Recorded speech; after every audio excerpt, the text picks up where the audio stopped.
You ready? It's all you, Zubin. Say hello. Let's do it. Hello, everyone. Welcome to episode 25 of Coffee and Commerce with Gary Vaynerchuk, myself, and today we're joined by Warren Kornblum, the CEO of Shadow Branding Group. Thanks for joining us, Warren. Hey, it's a pleasure to be here. I don't know why it took you 25 episodes to get to me. Warren, why don't you create some context for everybody who's tuning in? Give them a little 2-3 minute, 1.5 minutes of who you are. Sure. Started out as an advertising guy, originally from Canada. Built my agency up over a decade or so. From Toronto, we expanded to Toronto and London, and then eventually to South Florida. And then sold to a company that was then called Bozell Jacobs, Kenyon and Eckert, which is now part of the Interpublic Group. Worked there for a 3-year earnout and hated the job I had because I went from being the guy who was in the meetings to the guy who was doing accounting and all that kind of stuff, and trapped in a corner office. And then was recruited when I left after my earnout. I was recruited by the then Fortune 100 Toys R Us when it was a public company. And I was at Toys R Us for the last 5 years, from when it was publicly held until it went to private equity. Left when that transaction took place. And then through a whole other circuitous route, also wound up at Rooms To Go as a strategist and chief marketing officer.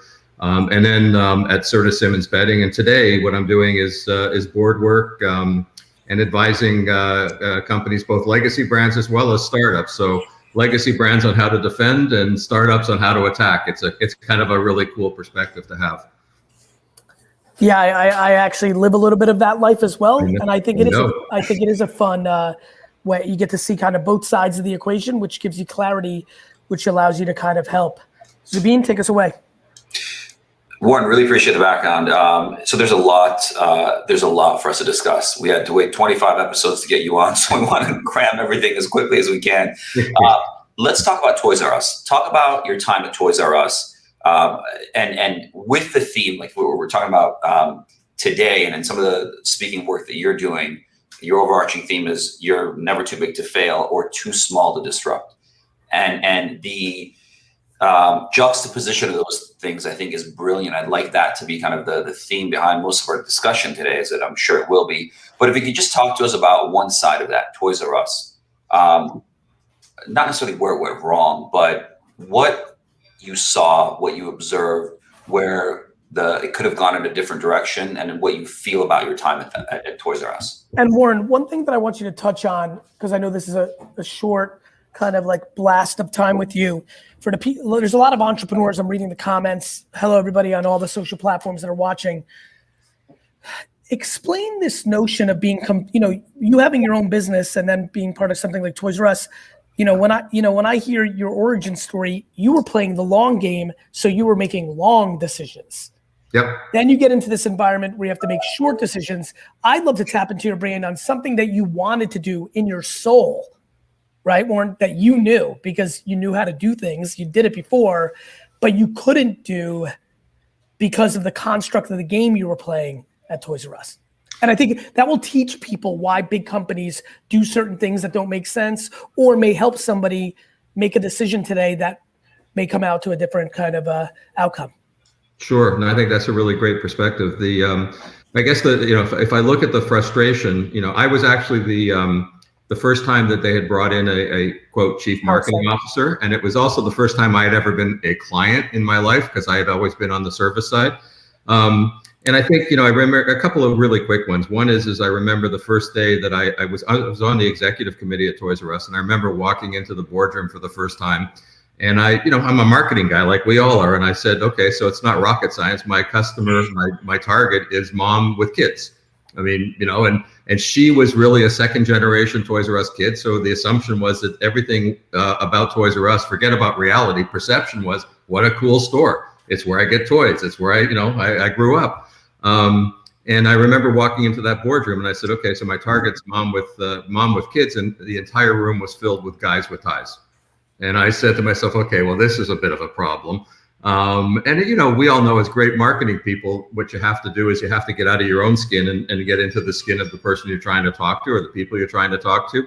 I think that the biggest frustration I had, Gary, was that Toys R Us became all about logistics and cost reductions. And, you know, I mean, when you talk about the magic of being a toy store and taking advantage of all the things wonderful about childhood and parents who want to get the perfect gift. I mean, everybody at Christmas time or a birthday wants to be the one who gives that kid the coolest gift, the one that they just bought.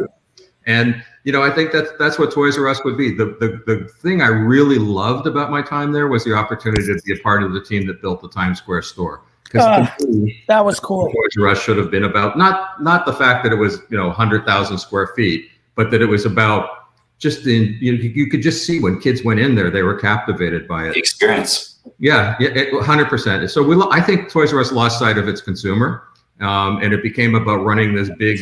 It was a P&L. It was a P&L game. I think that's right. Big 100%. Shout out, real quick. Big shout out to Jennifer Burgess, who worked at Toys R Us in 1989. Danielle Pollock not getting answers. She's bouncing out. I'm sorry, we're not doing Q&A. I apologize, but we're going to continue to jam with Warren. Zubin? Warren, you bring up the experience, and to shift gears for a moment, I think everything we've been hearing about retail, anybody that talks about retail at all talks about how retail needs to shift into an experience and not a transaction, because we get enough transaction online. That Times Square store and certain stores around the world, the M&M store in Leicester Square, this, that, the other, right there, experiences. You did it then. There are a lot of, to Gary's point, there are a lot of folks that are following us that are entrepreneurs or in D2C, and they want to aspire to do something in retail. What are your thoughts around that experience in retail? And what does the future experience of retail in your mind look like? I think the first thing is, and it's been mentioned, I think Gary said it a couple of times, it's not about the transaction. The transaction is something that happens if you do it right at the end of the day. But I think that really, to me, a successful entrepreneur out there, be it D2C or be it in physical space, or be it what I think is going to be the evolution is in both, is going to be able to really create the environment that their consumer that they've targeted their entire business for is going to say, wow, I really gave, the biggest gift any of us can give as consumers is time.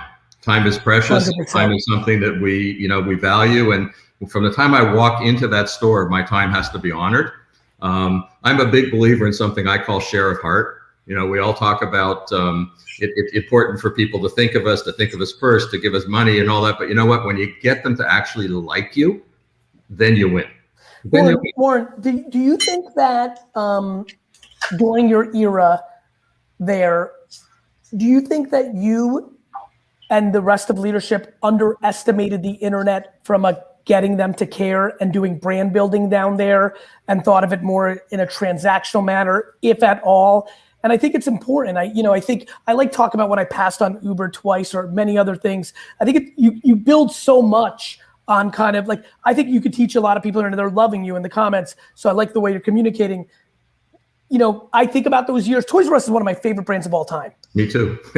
So I'm a Jersey kid, you know, like even when Lionel Kitty City was coming up in the 80s, I was like mad at the kangaroo. I'm like, no, Jeffrey's my guy. That was when my family made it. Like being able to buy something at Toys R Us was like a 7-year journey for me until like we could afford it instead of like some sort of shut, and so I'm just very curious. Like I feel like a lot of people, I'd love to actually leave it at that question.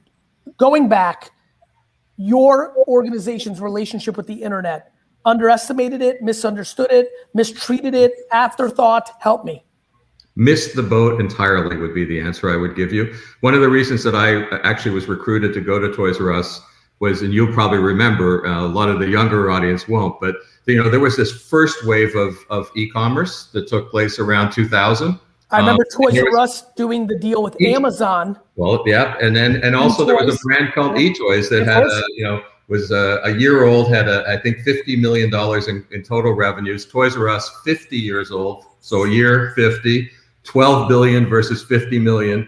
And eToys had a market cap greater than Toys R Us. I think there was a lot of bad math in those days, but our e-commerce was awful. And I'll tell you, Gary, I was asked to consider coming back into Toys R Us in the next generation of it. And to me, I said that the biggest thing is you almost have to, physical stores have to almost be second to getting a really magical Disney-ish website going.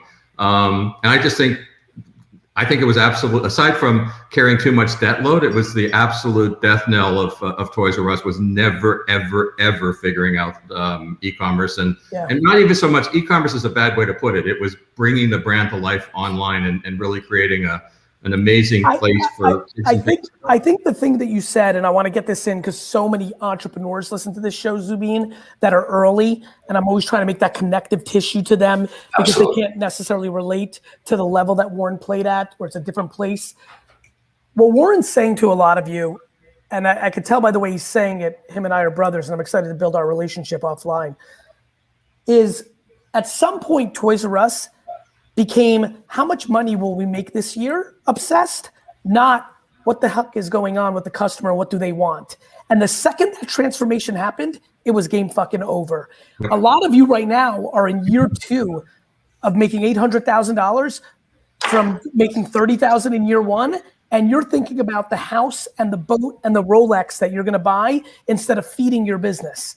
The small company version of what Warren and Zubin are talking about right now is taking too much money off the table to buy a BMW instead of pouring it back into your business.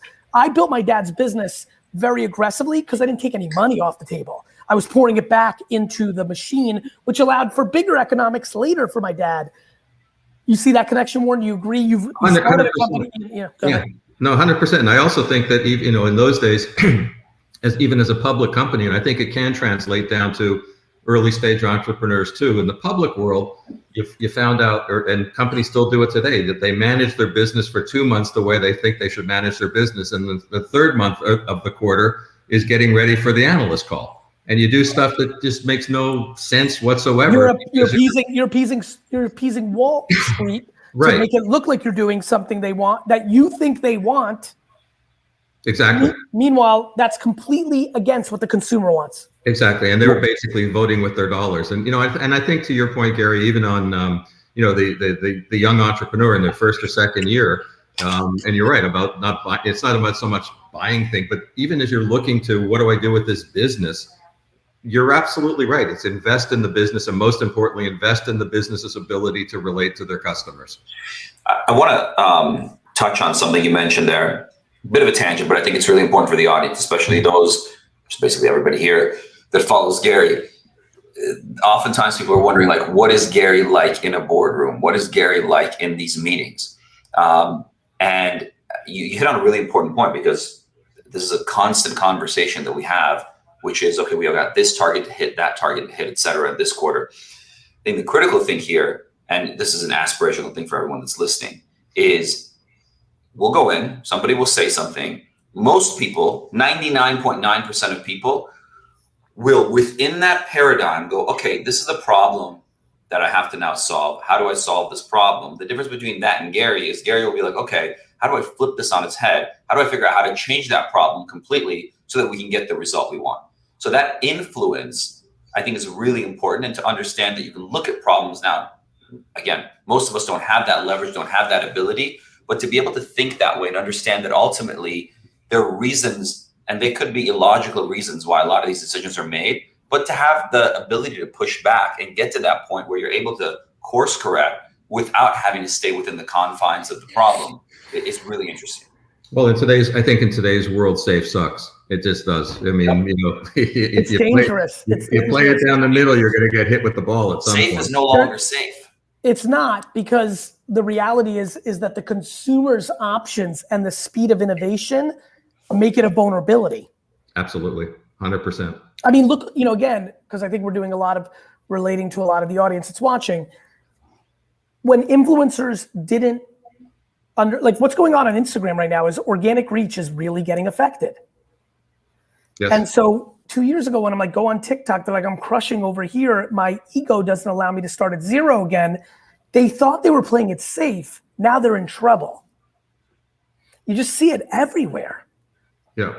And I think sometimes you overdo it, right? You play the hand too much.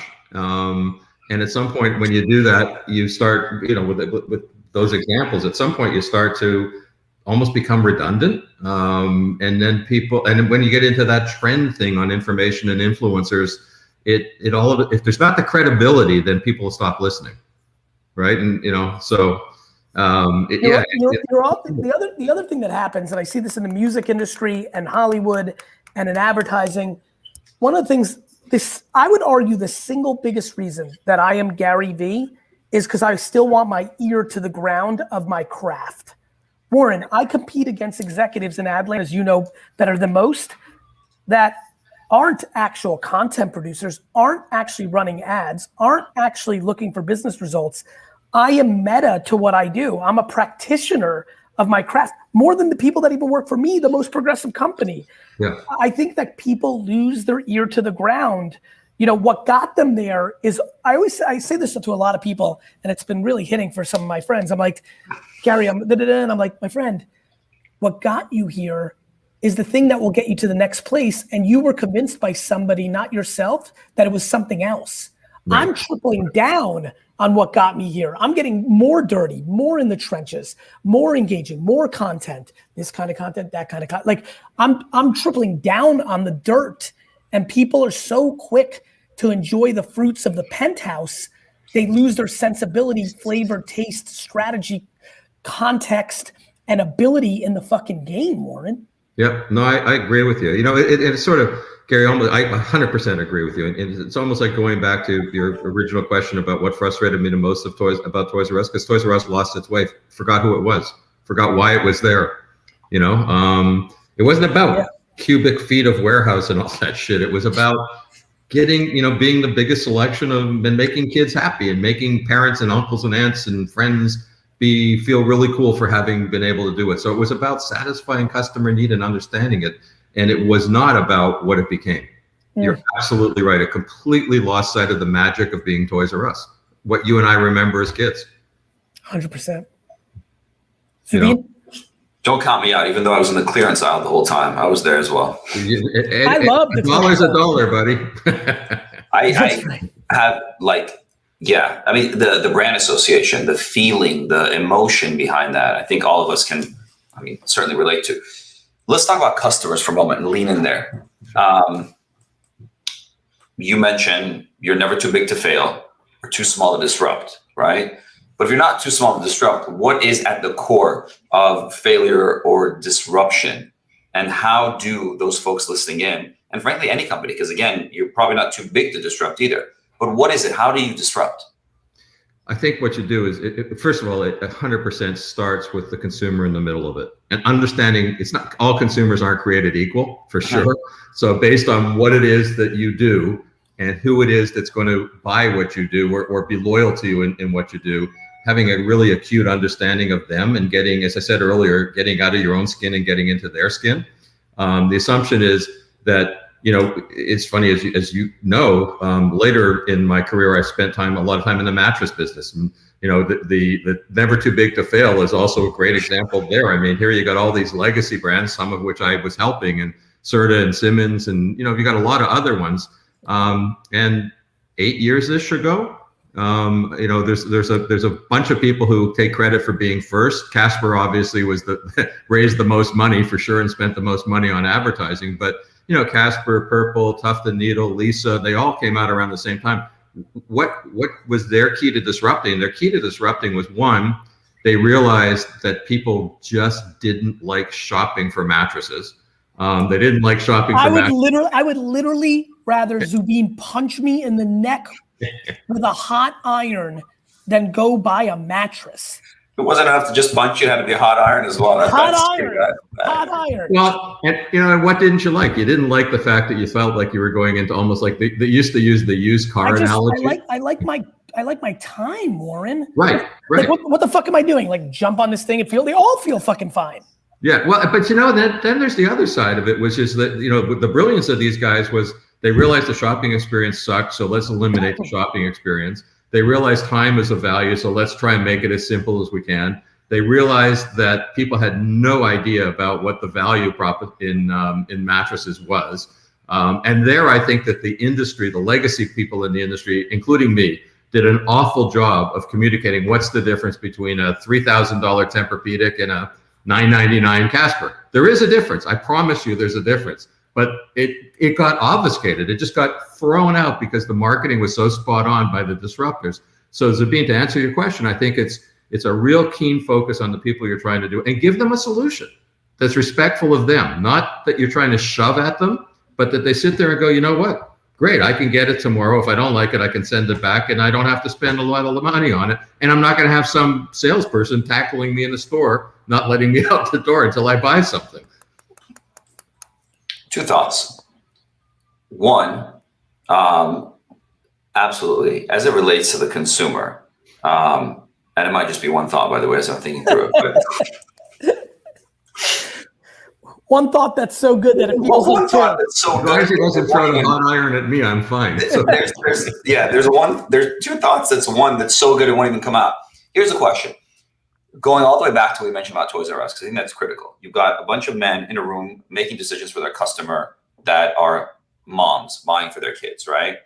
Then, on the other hand, you have Gary Vee, who is chairman and CEO of VaynerX, and you go to any other ad agency, you look at their chairman and CEO, they're not involved, A, and B, they're not setting trends, they're just trying to follow and be an influencer, right? He's setting culture. So the question really is both for you, Warren, and for you, Gary. In your case, Warren, when you look at that boardroom, how do you create more diversity in the boardroom to better reflect the customers? And then, Gary, how are you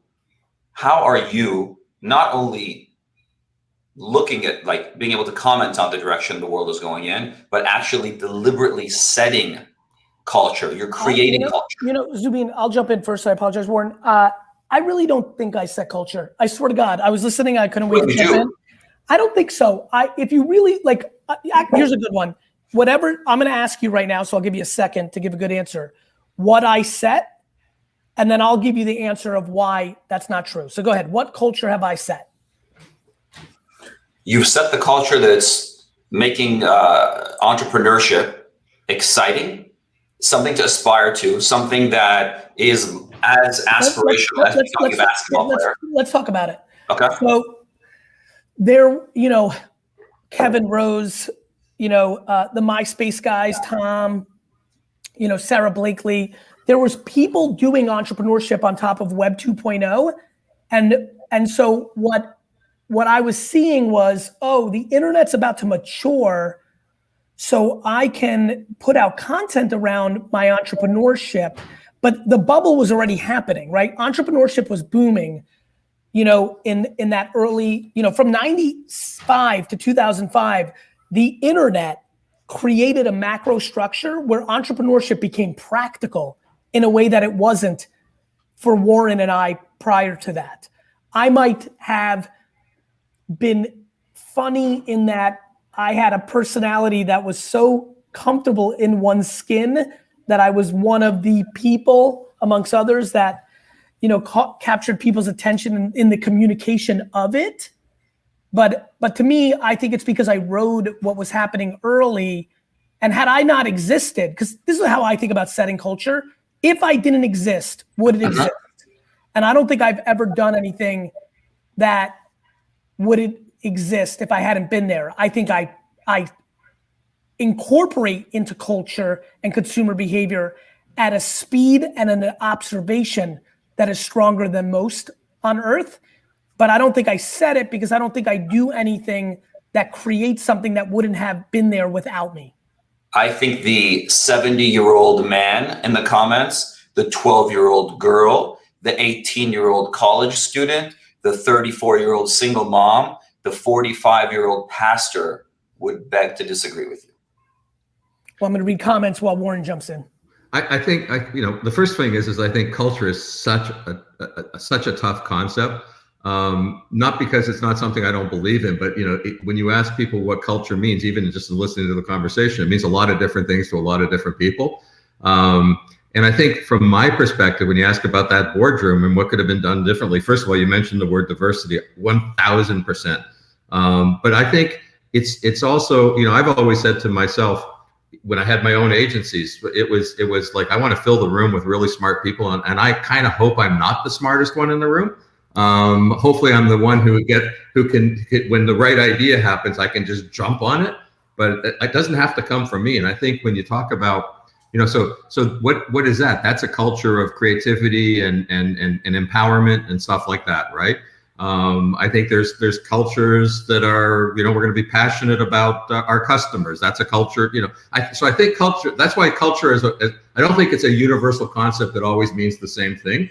I think in the right environment, but what leadership does, which is probably where you're talking, Zubin, about Yes. Gary, is he sets the vision, is passionate about it, takes no hostages, and is prepared to do it himself and fall on the sword for it. But he, it's clear, it's concise, and you know what it is. Absolutely. And the point that I'm perhaps trying to make here, as I'm trying to figure this out, is it's not just that he's prepared to, it's that he enjoys it, he loves it, and he loves being part of that process. 100%. And then look at that point from the poor investor. You know what's crazy? You know what's crazy about that? And as you just said, and I'm reading the comments, I appreciate the kind words and the observations. It's crazy what you just said. Do you know what I said in my head as you delivered that sentence? Humility. The amount of people that look at me and don't see humility is almost everybody, except I see Henry. I think it's getting a little more obvious. I think my wordsmithing has changed.